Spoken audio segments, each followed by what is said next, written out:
Hello NEET aspirant and future doctors. আজ আমি তোমাদের নিট ইউজি মেডিকেল কাউন্সেলিংয়ের জন্য মেডিকেল সার্টিফিকেটের ব্যাপারে সকল কনফিউশন দূর করতে চলে এসেছি এবং যে ভুলগুলো অনেকেই করে থাকে তা থেকে সাবধান করতে এসেছি। 2021-22 সালে ডকুমেন্ট ভেরিফিকেশনের সময় মেডিকেল সার্টিফিকেট লাগতো না। কলেজে অ্যাডমিশনের সময় অনলি মেডিকেল সার্টিফিকেট লাগতো, কিন্তু 2023 সালে ডকুমেন্ট ভেরিফিকেশনের সময় থেকেই মেডিকেল সার্টিফিকেট চেক হচ্ছে। তাই যত তাড়াতাড়ি সম্ভব মেডিকেল সার্টিফিকেট রেডি করা দরকার। কিভাবে মেডিকেল সার্টিফিকেট রেডি করব, এর জন্য কোন কোন টেস্ট করতে হবে, সব কিছু আলোচনা করব আমাদের এই ভিডিওতে।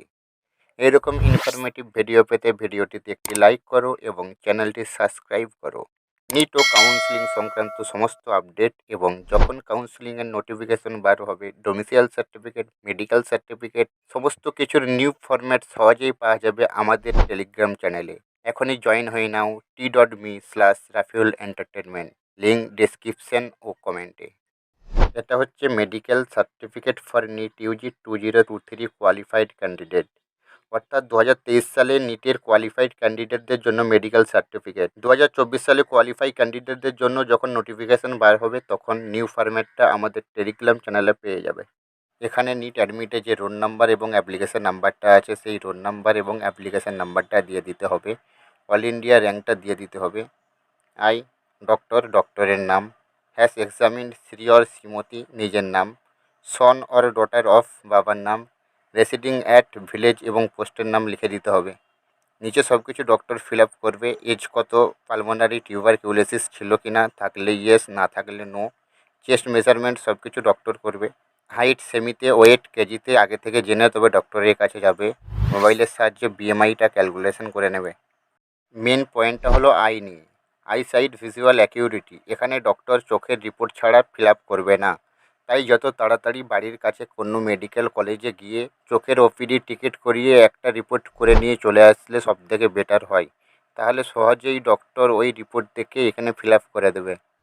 এখানে যা কিছু ইনফরমেশান আছে সব কিছুই ডক্টর ফিল আপ করবে। আর একটা কথা, ব্লাড গ্রুপের যদি কোনো রিপোর্ট না থাকে তাহলে একটা রিপোর্ট করিয়ে নেবে এবং রিপোর্টটা ফাইলে রেখে দেবে। অনেক সময় ব্লাড গ্রুপের রিপোর্টটা প্রয়োজন হবে। এখানে ডেট এবং প্লেস লিখতে হবে। এখানে একটা পাসপোর্ট সাইজ ফটো অ্যাটাচ করতে হবে। এখানে অনেকে ভুল করে, ফটোর ওপর কোনো ডক্টরের কোনো সিল থাকে না, তাহলে সার্টিফিকেটটা ক্যান্সেল হয়ে যাবে। ফটোর ওপর অবশ্যই ডক্টরের একটা সিল থাকতে হবে। তারপর ডক্টর এখানে সিগনেচার করবে। নিচে registration number, counselling of registration এবং কন্ট্যাক্ট নাম্বার লিখে দেবে। সাথে নিচে ডক্টরের একটা সিল অর্থাৎ স্ট্যাম্প থাকবে। প্রশ্ন হলো কোন ডক্টরের সিগনেচার করাবো। এমবিবিএস পাস করা এবং গভর্নমেন্ট রেজিস্ট্রেশন নম্বর থাকা ডক্টর অনলি সিগনেচার করতে পারবে। পরিচিত কোনো ডক্টর যদি না থাকে, নিকটবর্তী কোনো একটা হসপিটালের এমার্জেন্সি বিভাগে গেলে সেখানে অনেক আরএমও আছে, আরএমও সার্টিফিকেটটা রেডি করে দেবে। আমরা আজ ডক্টর সার্টিফিকেট নিয়ে সব কিছু জেনে গেলাম। নিট ও কাউন্সিলিং সংক্রান্ত সমস্ত আপডেট পেতে ভিডিওটিতে লাইক করো এবং চ্যানেলটি অবশ্যই সাবস্ক্রাইব করো। যারা এখনও টেলিগ্রাম চ্যানেলে জয়েন হওনি, জয়েন হয়ে নাও, লিঙ্ক ডেসক্রিপশন ও কমেন্টে।